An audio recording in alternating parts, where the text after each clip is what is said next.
आज काही वेळापूर्वी दादर वेस्ट येथे सुश्रुषा हॉस्पिटलला गेल्या 13 दिवसापासून ॲडमिट असलेल्या पिंकी माळीच्या आईंना भेटायला आणि कुटुंबाची विचारपूस करायला मी हॉस्पिटलमध्ये गेलो होतो। त्यावेळेस तिचे वडील शिवचरण माळी त्या ठिकाणी उपस्थित होते आणि पिंकीचा भाऊ पण उपस्थित होता। त्यांनी बऱ्याच गोष्टी सांगितल्या आणि ह्या गोष्टी सांगितल्या असताना मागच्या एका पत्रकार परिषदेमध्ये जो ऑडिओ आमदार रोहित पवार यांनी ऐकवला होता तो ऑडिओ मी पण ऐकला। त्याच्यामधली भाषा म्हणजे व्हीके सिंग जो आहे, व्हीके सिंगनी अप्रत्यक्ष धमकी दिलेली आहे पिंकी माळीच्या कुटुंबियांना की तुम्ही पत्रकार परिषदा घेऊन पत्रकारांसमोर जाऊन तुमचा जीव धोक्यात घालू नका। अशा आशयाचे जर व्हॉट्सअप कॉल त्यांना येत असतील तर त्यांच्या कुटुंबाला संरक्षण मिळालंच पाहिजे। दुसरी गोष्ट महत्वाची, व्हीके सिंगची सुद्धा नार्को टेस्ट झाली पाहिजे। व्हीएसआर व्हेंचरचा तो मालक आहे। आणि तिसरी महत्वाची गोष्ट, त्या ऑडिओमध्ये कॅप्टन सुमित कपूरने अजित पवार जी के विमान को ठोक दिया, तर ठोक देण्याची जी भाषा आहे ती अंडरवर्ल्ड आणि क्रिमिनल लोकांची असते। मी मागच्या आठवड्यात पण म्हटलं होतं का व्हीके सिंगचे अंडरवर्ल्डशी कनेक्शन असण्याची शक्यता नाकारता येत नाही। त्यामुळे व्हीके सिंगला कोणीतरी वाचवण्याचा प्रयत्न करते असं स्पष्ट दिसते आहे।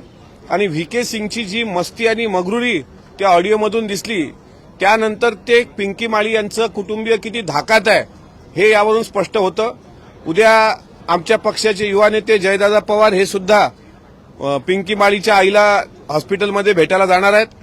त्यांच्याकडे मी एकनाथ शिंदे साहेबांचे पण आभार मानतो की डॉक्टरांचं एक पथक त्यांनी त्या ठिकाणी त्यांच्या हॉस्पिटलमध्ये त्यांच्या देखरेखीसाठी ठेवलेलं आहे। त्यांना कुठलाही आर्थिक ताण येणार नाही अशा पद्धतीने आम्ही सर्व त्यांना सहकार्य करू। आणि आज सभागृहात सुद्धा मी याबद्दल पॉइंट ऑफ इन्फॉर्मेशनद्वारा वरच्या सदनामध्ये पिंकी माळी यांच्या कुटुंबाचा सर्व खर्च महाराष्ट्र सरकारने उचलावा अशी विनंती करणार आहे। दुसरी महत्वाची गोष्ट, अजितदादांच्या विमान अपघातासंदर्भात खरं तर या अधिवेशनामध्ये दोन्ही सभागृहामध्ये चर्चा होणं अपेक्षित होतं। वरिष्ठ सभागृहामधला मी सदस्य असल्यामुळे मागच्या आठवड्यात मंगळवारला ज्यावेळेस विरोधी पक्षाकडून स्थगन प्रस्ताव आणि 93 अन्वये चर्चा लावण्याची विनंती माननीय सभापती राम शिंदे साहेबांना केली गेली त्यावेळेस स्वतः चेअरवरून राम शिंदे साहेबांनी असं म्हटलं, ते ऑन रेकॉर्ड आहे की 93 अंतर्गत ही चर्चा होऊ शकत नाही, ती अल्पकालीन करता येईल घटनेचं गांभीर्य पाहता। आणि त्यामुळे त्यांनी अल्पकालीन चर्चेला परवानगी दिली होती।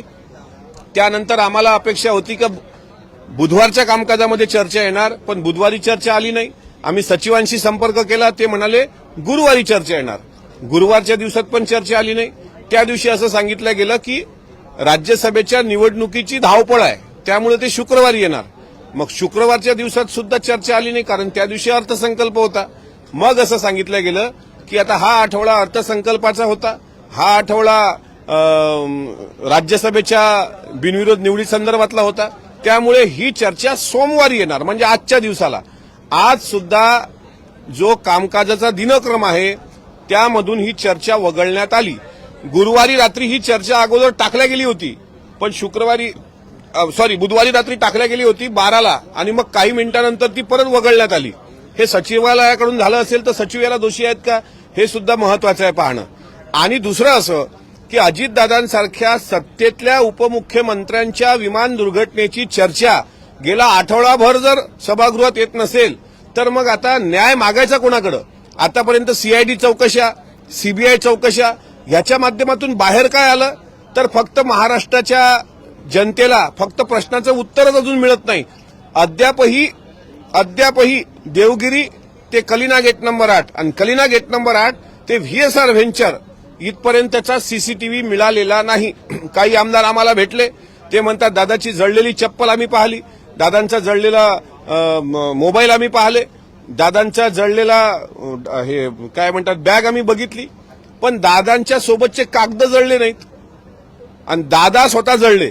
हे जे काही संभ्रम आहे महाराष्ट्राच्या मनामध्ये हा कुठंतरी आणण्याकरता सीबीआय सीआयडी ह्या चौकशा कितपत न्याय देतील दादांना मी सांगू शकत नाही। दादाला न्याय मिळेल की नाही याबद्दल मी साशंक आहे, पण दोन्ही सभागृहामध्ये ही चर्चा का येत नाही आहे याबद्दल मात्र माझ्या मनात मोठी शंका निर्माण झालेली आहे. अजितदादांसारखा नेता, ज्या नेत्यानं कधी धर्म, जात, पंथ, पक्ष हे जर पाहिलं नसेल आणि चर्चा घडून आणायला हरकत काय? त्यामुळे वरच्या सभागृहात आज चर्चा होणं अपेक्षित होतं. आज तसा सवाल मी सुद्धा चेअरला विचारल्याशिवाय राहणार नाही. सीआयडीकडे स्टेटमेंट असं दिलंय यांनी की यामध्ये सर्वत्र पायलटची चूक होती. सीआयडीकडे स्टेटमेंट दिलंय व्हीके सिंग यांनी की याच्यामध्ये हे बघा, व्हीके सिंगला वाचवण्याचा प्रयत्न होतोय. व्हीके सिंग स्वतःचं मरण त्या सुमित कपूरवर लोटतोय. सुमित कपूर हा कॅप्टन जिवंत आहे की मेला याबद्दल सुद्धा संभ्रम आहे, कारण आमच्या कानावर हे आलंय की तो कॅलिफोर्नियात मुलीसोबत आहे म्हणून. मग तो मेला नसेल तर तो जिवंत असेल तर लपून ठेवलाय का? आणि आता अशा पद्धतीनं जर तो व्हीके सिंग म्हणत असेल, मुळामध्ये चूकच व्हीके सिंगची आहे ना. व्हीके सिंगनी उत्तर द्यावं. डीजीसीए आणि एआयबी यांचं जे व्हीएसआर व्हेंचरशी जे काही नातं आतापर्यंत संदर्भात आहे त्यानुसार पुणे राष्ट्रवादीमध्ये असं एकमत झालंय का की थर्ड पार्टीकडून इन्व्हेस्टिगेशन व्हावं? हे बघा, एक गोष्ट हे खरी आहे की व्हीएसआर ला वाचवण्याचा प्रयत्न डीजीसीए करते आहे आणि डीजीसीएनी आपल्या सोयीचा एआयबीचा 23 पानाचा प्रथमदर्शनी अहवाल बनवला, जो अत्यंत त्रोटक आणि चुकीचा आहे. त्यामुळे आमच्यामध्ये अशी शंका उत्पन्न झालेली आहे की बाह्य स्रोतांकडूनच या सगळ्या घटनेची चौकशी झाली पाहिजे असं आम्हाला वाटतं. कारण अद्यापही 1.25 महिना 1.5 महिना उलटल्यानंतर जर सीबीआयच्या चौकशीनंतर कोणाच्या बयान घेतल्या गेले नसतील, तो ब्लॅक बॉक्स कुठे आहे हे कळत नसेल, अहो पोलीस साधा एफआयआर करत नसतील, तर मग शंकेला जागा उरते. आता तुम्ही म्हणाल तुमचा रोख कुणाकडे आहे, माझा रोख कुणाकडे आहे की नाही हा प्रश्न नंतरचा.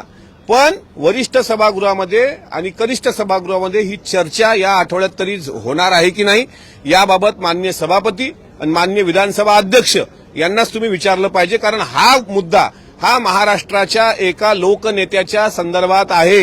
हा मुद्दा म्हणजे इतका सर्वसाधारणपणे महाराष्ट्र विसरेल असं नाही.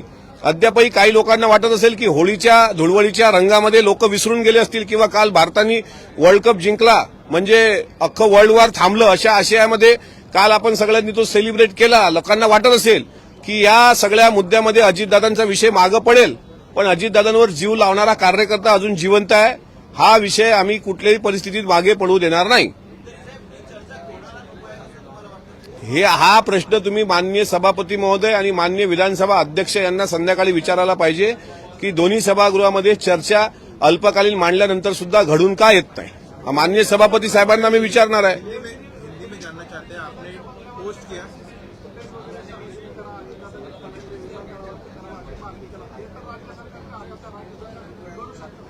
मग तेच ना, सीबीआय चौकशी जर राज्य सरकारने लावली तर त्या सीबीआय चौकशीमध्ये देवगिरीवरचं फुटेज काय येत नाही. पहिलं तर तिथे काय पाहिजे की दादा घरून किती वाजता निघाले, त्यांच्यासोबत किती लोक होती. डीजीसीएनी 6 लोकांचा आकडा दिला, विमानात 5 बसली की 6 बसली, कोण कोण विमानामध्ये होतं. सुमित कपूर नव्हता तर शांभवी पाठक चालवत होती का फ्लाईट, आणि साहिल मदन आणि यश हे दोघांचा सीसीटीव्ही तर घ्या. ठीक आहे, देवगिरीच्या सीसीटीव्ही नाही भेटला, पण साहिल मदन आणि यश मी 4 दिवस झाले ओरडतोय, हे ट्रॅफिकमध्ये अडले तर कोण्या रोडवर अडले होते, घरून किती वाजता निघाले, आणि जर तो सीसीटीव्ही नसेल तर ते आता कुठे आहेत हे तर शोधलं पाहिजे ना. त्याच्यामुळे मला असं वाटते आज जयदादांची पत्रकार परिषद होणार होती, पण काही कारणास्तव ते पुढे ढकलल्या गेली. ते ज्यावेळेस पत्रकार परिषद घेतील त्यावेळेस बऱ्याच काही गोष्टी स्पष्ट होतील. याबद्दल माझ्या मनात दुमत नाही. हा, पहिले मराठी होणे दो ना.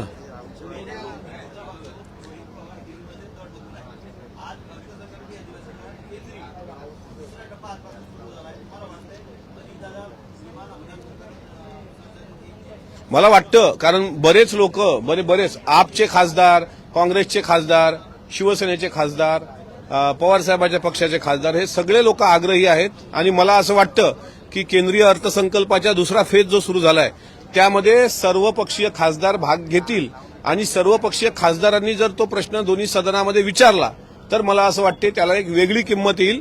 अहो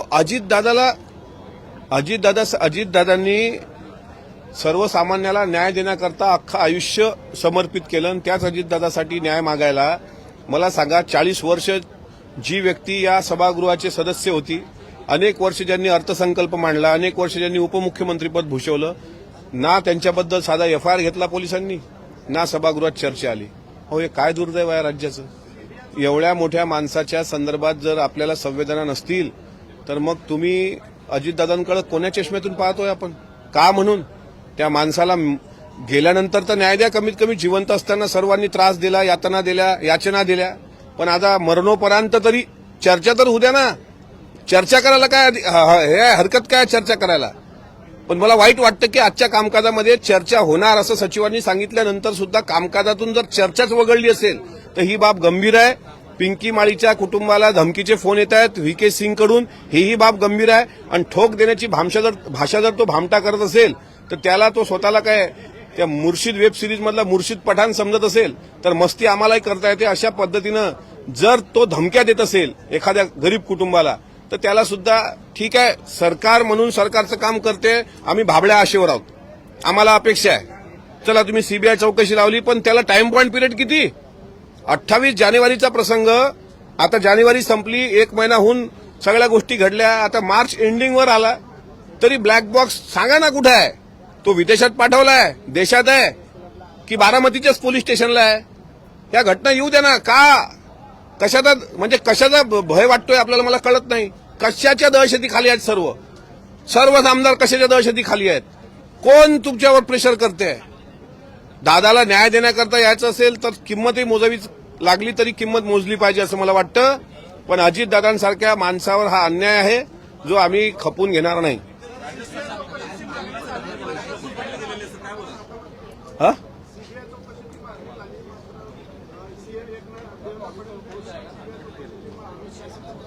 अहो, मागण्या झाल्या, सीबीआयच्या मागण्या, सीआयडीच्या मागण्या, उच्चस्तरीय चौकशीच्या मागण्या झाल्या, पण त्याला तुम्ही फास्ट ट्रॅकवर आणणार आहात की नाही? किती दिवस लावणार आहात तुम्ही? मला एक सांगा, सीसीटीव्ही फुटेज 1 ते 1.25 महिन्यापर्यंत त्यात राहू शकेल ना साठवलेलं डेटा? तो आता 1.25 महिना उलटून गेला. मग काय काय कधी देणार आम्ही मेल्यावर?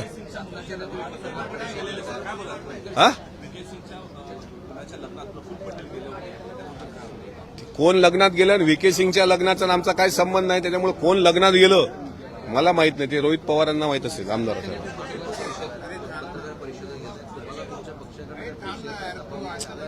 मला मला एक वाटतं की मी अजितदादांनी माझ्यासारख्याला इथं विधान परिषदेमध्ये संधी दिली. ते अजितदादांचे उपकार आमच्यासारख्या असंख्य लोकांवर आहेत.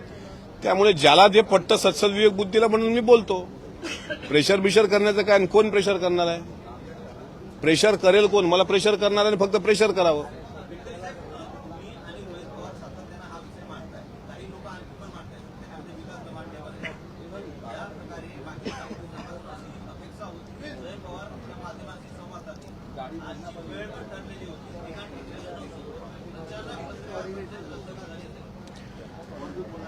नाही, त्यामागचं कारण मला माहित नाही. कारण त्यांना नाही त्यांचा आवाज दाबणं म्हणजे अजितदादांचा आवाज दाबणं आहे. आणि कोण असा माईचा जन्माला आला असेल का ते जयदादाचा आवाज दाबेल? आज मला असं कळतंय की त्यांना पुण्याला तात्काळ काहीतरी कामासाठी निघावं लागलं, पण ते पत्रकार परिषद मात्र घेतील. आज चुकली असेल प्रेस, उद्या घेतील, परवा घेतील, पण प्रेस घेतील. दबाव असण्याचं कारण आहे. अजितदादांसाठी न्याय मागण्यात कसला आला दबाव? आणि ते दबाव मांडणाऱ्यांपैकी आहेत का? असे लय येत राहतात बोलणारे.